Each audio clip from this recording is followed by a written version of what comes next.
Depression, या आप यूँ कह लें कि मानसिक तनाव से डील करना। और ये happy new year to everyone, welcome back to our channel. नया साल शुरू होते ही सबके मन में बहुत सारी उम्मीदें और बहुत सारी आशाएं हो जाती हैं। 2020 में भी हम सब ने कुछ ऐसा ही सोचा था उस साल को लेके, लेकिन वो बिल्कुल ही अलग हो गया। 2020 एक ऐसा साल था जिसमें हर किसी ने कुछ ना कुछ ज़रूर सीखा। आज मैं आपसे शेयर करने जा रही हूँ कि एज ए मदर या एज ए पेरेंट हम इस साल से क्या सीख सकते हैं, या मैंने क्या सीखा है मेरे पर्सनल एक्सपीरियंस के बेस के ऊपर। आई होप आपको ये वीडियो ज़रूर पसंद आता है। वीडियो शुरू करने से पहले एक छोटा सा रिमाइंडर, अगर आप हमारे चैनल पर नए हैं तो चैनल को सब्सक्राइब ज़रूर करें, लाइक करें और कमेंट करके ज़रूर बताएं कि आपके अपने रेजोल्यूशन क्या है, आपकी अपनी लर्निंग क्या है इस साल को लेके। सबसे पहली बात जो मैंने सीखी है, जो मैं आपसे शेयर करने वाली हूँ, सुन के शायद आपको थोड़ा सा अजीब लगेगा, लेकिन ये ट्रुथ है, ये सच्चाई है जो शायद आप सबने जी होगी। वो है अपनी फैमिली के साथ पूरे दिन एक ही छत के नीचे रहना। जी हाँ, इससे पहले जब नॉर्मल लाइफ थी, सब अपने ऑफिस जाते थे, काम को जाते थे, बच्चे स्कूल जाते थे, जो मदर्स थी स्टे एट होम मॉम थी, जो घर पे रह रही थी उनका एक अलग स्पेस था, जो लोग बाहर जा रहे थे, ऑफिस में थे या वर्किंग थे, उनका एक अलग स्पेस था, और बच्चे थे उनका भी एक स्पेस था। स्पेस का मतलब ये कि उनका खेलने का टाइम था, उनके दोस्तों के साथ टाइम था, खुद का अकेले टाइम होता था। लेकिन इस साल जब बाहर जाने का कोई रास्ता नहीं था, आपको पूरे दिन 24 घंटे अपनी फैमिली के साथ रहना था। कहने के लिए तो ये बहुत अजीब लगता है, लेकिन जब साथ में सारे लोग एक साथ रहते हैं तो बहुत ज़्यादा कियोस भी हो जाता है।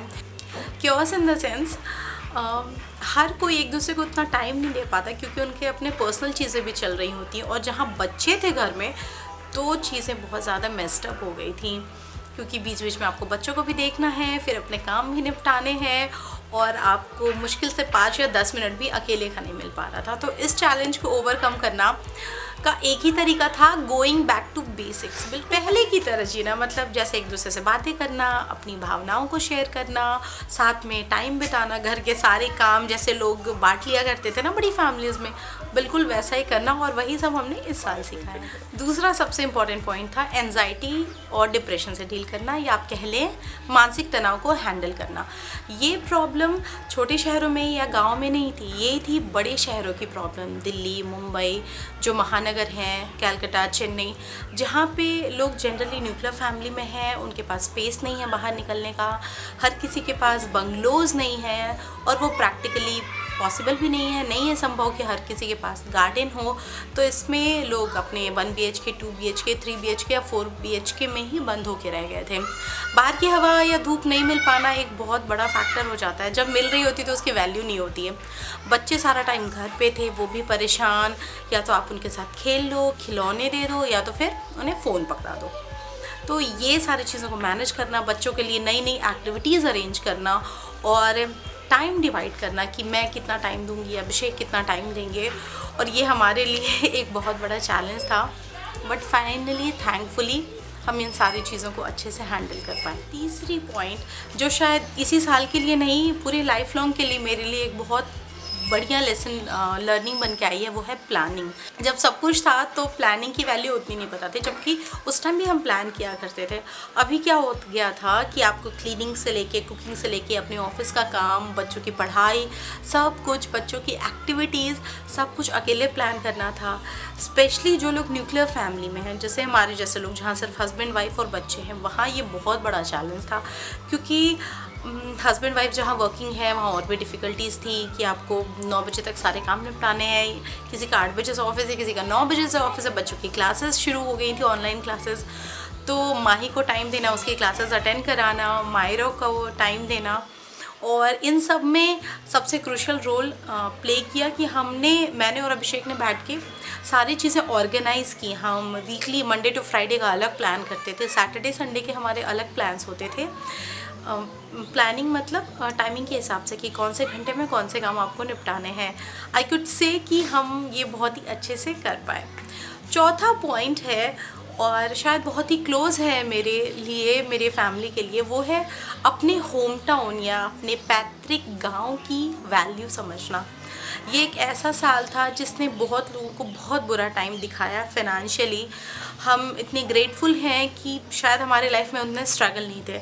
हमारी लाइफ का एक बहुत बड़ा स्ट्रगल था कि बच्चों को पार्क जाने को नहीं मिल पा रहा था, बिकॉज सारे पार्क बंद थे, खुली हुई जगह नहीं थी, लोग बच्चे अपने दोस्तों के साथ नहीं मिल पा रहे थे।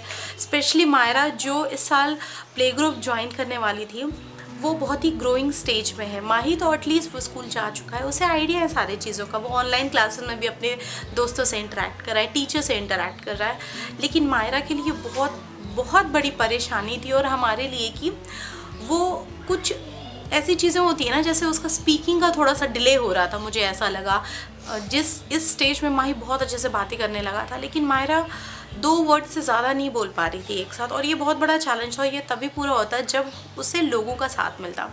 इसके लिए हमने दिल्ली से ब्रेक लिया और हम पहुँचे अपने होम टाउन अपने पेरेंट्स के साथ। राइट नाउ ऑल्सो मैं अपने होम टाउन में ही हूँ, बिकॉज़ हमारे पास अवेलेबिलिटी है, क्लासेस हो जा रही हैं, अपना काम हो जा रहा है मेरा। तो जब ऑफिस और बच्चों की क्लासेस हो जा रही हैं और बच्चों के यहाँ खुली हवा मिल रही है, एम्पल स्पेस मिल रहा है, पार्क मिल रहा है, कहीं बाहर जाने की ज़रूरत नहीं है, फार्म हाउस है हमारा, खेत हैं, कैटल्स हैं, बच्चे गाय देख के भी बहुत खुश हो जा रहे हैं। तो इस साल जो लोग शहरों में निकल गए हैं, समय ना होने की वजह से गाँव नहीं आ पाते, अपने परिवार से नहीं मिल पाते, उनके लिए ये साल, मेरे लिए ये साल एक बहुत ही बड़ा वरदान मैं कह सकती हूँ। एक बहुत ही पॉजिटिव चीज़ थी इस साल की कि हम अपने फैमिली के साथ बहुत ज़्यादा टाइम बिता पाए। मेरे भाई की शादी थी, अगर यूजुअल टाइम होता तो शायद मैं 3-4 दिन से ज़्यादा नहीं टिक पाते, क्योंकि पॉसिबल नहीं था।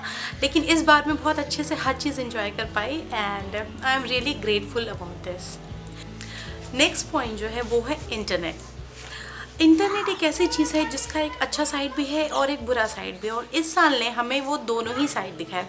अच्छा साइड ये कि बच्चों की लर्निंग को लेके बहुत टेंशन थी कि स्कूल बंद हैं, हर जगह बंद है, मतलब रूरल आप गांव में चले जाओ, शहरों में चले जाओ, हर जगह बंद है। लेकिन फिर कुछ महीने जाने के बाद ऑनलाइन क्लासेस आ गई। पहले तो बहुत नया नया था, कुछ समझ में नहीं आ रहा था ये सब क्या है। ये सारे फंडे फॉरेन में, विदेशों में बहुत ज़्यादा फेमस है, लेकिन अपने देश में ऐसा हमने शायद पहली बार देखा था। तो थोड़ा अटपटा लगा कुछ दिनों, लेकिन हम एडजस्ट कर गए। और थोड़ा सा स्ट्रेसफुल है अपने काम को लेके, घर को संभालना, बच्चों के साथ बच्चों को संभालना, उसके साथ ऑनलाइन क्लासेस थोड़ा सा मुश्किल है। लेकिन 2-3 महीनों की मुश्किलों के बाद अब हमें आदत हो गई। हमने प्लानिंग इतनी अच्छे से कर ली है कि हो जाता है, ना सिर्फ मैं बल्कि शायद आप लोग भी। लेकिन इसी इंटरनेट का एक बहुत ही बुरा साइड हमारे बच्चों पे असर डाल रहा है, और वो है स्क्रीन टाइम। स्क्रीन टाइम से मतलब है बच्चे मोबाइल और टीवी गैजेट्स के साथ बहुत ज़्यादा टाइम बिताने लगे हैं। और कहीं ना कहीं ये बहुत सारे पेरेंट्स की मजबूरी भी है, क्योंकि जो लोग घर से काम कर रहे हैं, जिनके पास कोई हेल्प नहीं है, दादा दादी या नाना नानी, किसी का सपोर्ट नहीं है, कोई नहीं है घर में मेंबर, सिर्फ 2 अकेले लोग हैं। किसी घर में बहुत छोटा बच्चा है और उनके घर में कुछ बड़े बच्चे हैं, तो या तो वो बड़े बच्चों को पढ़ा ले जिनकी स्टडीज़ बहुत सीरियस है, 3 क्लास में, 4 क्लास में, या जो बोर्ड एग्ज़ाम्स दे रहे थे बच्चे, और कुछ जो छोटे बच्चे थे तो अपना टाइम निकालने के लिए फ़ोन पकड़ा दिया। तो इस चीज़ को हैंडल करना हमारे लिए सबसे बड़ा चैलेंज था। बाकी चीज़ों में अगर देखें तो ये सबसे बड़ी प्रॉब्लम थी। वैसे तो अब जब से हम अपने होम टाउन आ गए ये प्रॉब्लम ख़त्म हो गई, क्योंकि बच्चों को ज़रूरत नहीं है एक्चुअली इन चीज़ों की, बिल्कुल भी ज़रूरत नहीं है। यहाँ मैंने नहीं देखा बच्चों को फ़ोन पकड़ के बैठे हुए या घंटे, क्योंकि खेल रहे हैं सब अपने साथ में, बच्चों को बच्चों का साथ चाहिए। लेकिन इससे पहले जब हम दिल्ली में थे तब हमने कुछ एक्टिविटीज़ असाइन की, कुछ मैंने और अभिषेक ने बैठ के कुछ सोचा इसके ऊपर, और हम बहुत ही अच्छी एक्टिविटीज़ हमें मिली। वो ऐसी एक्टिविटीज़ हमने डिज़ाइन की जिसमें माही और मायरा साथ में इन्वॉल्व होकर खेल सकें, वो बहुत इंपॉर्टेंट था। और हमने दूसरी चीज़ जो डिस्कवर की और बताई बच्चों को, वो है इंडिपेंडेंट प्ले करना। वैसे कि माही को हमने पहले से बता रखा था, बट वो आधा 1 घंटा से ज़्यादा नहीं खेल पाता था, और 1 घंटा का टाइम आप देखो तो कुछ भी नहीं है। तो हमने इंडिपेंडेंट प्ले की आदत मायरा को डाली, माही को डाली, और ये लोग आराम से खुद को 2-3 घंटे आराम से इंगेज रख सकते हो। और 2-3 घंटे का टाइम बहुत बड़ा टाइम होता है अपना काम निपटाने के लिए। तो इस साल हमने ये बहुत ही इम्पॉर्टेंट चीज़ें सीखी हैं कि जब हम गैजेट्स या बाकी चीज़ों पे निर्भर हो रहे थे, तो हम अपना या अपनी फैमिली के लिए बहुत ही इंपॉर्टेंट चीज़ें थी जो उन्हें पीछे छोड़ रहे थे हम। तो गोइंग बैक टू बेसिक्स या 90s वाली लाइफ हमने फिर से जीना शुरू कर दी है, और यकीन मानिए ये बहुत ही अच्छी लाइफ है। I am loving it we are loving it. Next point है जो बहुत ही इंपॉर्टेंट हो जाता है न्यूक्लियर फैमिलीज़ में। जहाँ जॉइंट फैमिलीज़ होती हैं वहाँ फिर भी आपको इन लॉज का सपोर्ट मिल रहा होता है या फिर अपने पेरेंट्स का सपोर्ट मिल रहा होता है। लेकिन न्यूक्लियर फैमिली में हस्बैंड और वाइफ अगर एक दूसरे को सपोर्ट ना करें तो 2020 में सर्वाइव करना बहुत मुश्किल था। इस साल मैंने और अभिषेक ने एक टीम की तरह काम किया। हमने अपने बच्चों के काम, अपने घर के काम, बच्चों की लर्निंग या एक्टिविटीज़ सारी चीज़ें डिवाइड कर ली। बच्चे स्टडीज़ को लेके मेरे साथ ज़्यादा सीरियस थे। माही उनके साथ मस्ती शुरू कर देता है, पढ़ने के मूड में नहीं रहता, तो वो वाला काम मैंने ले लिया। बच्चा स्टोरी टेलिंग या फिर लर्निंग बिल्डिंग ब्लॉक्स, उनको अभिषेक के साथ बहुत मज़ा आता है, तो लेगोज़ का काम करना या बिल्डिंग ब्लॉक्स करना या स्टोरी टेलिंग, ये सारी चीज़ें अभिषेक किया करते थे। तो 9 to 10 माही की 1 घंटे की क्लास अभिषेक कराया करते थे, 10 to 11:30 मैं कराया करती थी। तो इस तरीके से हमने सारी चीज़ों को डिवाइड कर लिया। जिन फैमिलीज़ ने हस्बैंड और वाइफ को अलग अलग रखा इस टाइम पे भी वहाँ बहुत सारे प्रॉब्लम्स क्रिएट हुई। आपके रिलेशनशिप ने सफ़र किया, आपके बच्चों ने सफ़र किया। 2020 में मैंने और अभिषेक ने एक नया रिलेशनशिप ग्रो किया जहाँ हम दोनों इक्वल थे बहुत सारे मायने में, जहाँ ये डिफरेंसेस नहीं था कि बच्चों के काम आप ही को करने हैं या घर के काम आप ही को करने हैं। हम दोनों ने बहुत अच्छे से सब कुछ हैंडल करने की कोशिश की और फाइनली सर्वाइव किया। Last but not the least, इस पूरे वीडियो का सार ये है, समरी ये है कि जितना भी मिले उतने में खुश रहना सीखो। 2020 इससे पहले क्या होता था, कितना भी मिल जाए, अरे यार ये नहीं मिल पाया, इतनी शॉपिंग नहीं कर पाए, इतने ही जूते हैं मेरे पास, इतने ही कपड़े हैं मेरे पास। इस साल ये पता चला कि बस एक जोड़ी कपड़े ही काफ़ी होते हैं आपके लिए। बाकी का जितना भी हमने फैलाया होता है संसार, वो सब शो ऑफ के लिए या फिर शायद अपने सेटिस्फैक्शन के लिए, जो कि आप कभी भी संतुष्ट नहीं हो पाते। इसलिए जितना है उतना में खुश रहना सीखिए, अपनी फैमिली की वैल्यू करना सीखिए। आपकी लाइफ में जो भी लोग हैं उनसे कोशिश कीजिए कि ज़रूर मिले और उनके साथ काफ़ी अच्छा टाइम बिताएं। और आई होप 2021 आपके लिए बहुत ही अच्छा साल हो, बहुत खुश रहें आपको वो सब कुछ मिले जो आपने सोचा है। और इसके लिए सबसे बड़ी चीज़ है आप जितना है उतने में खुश रहें।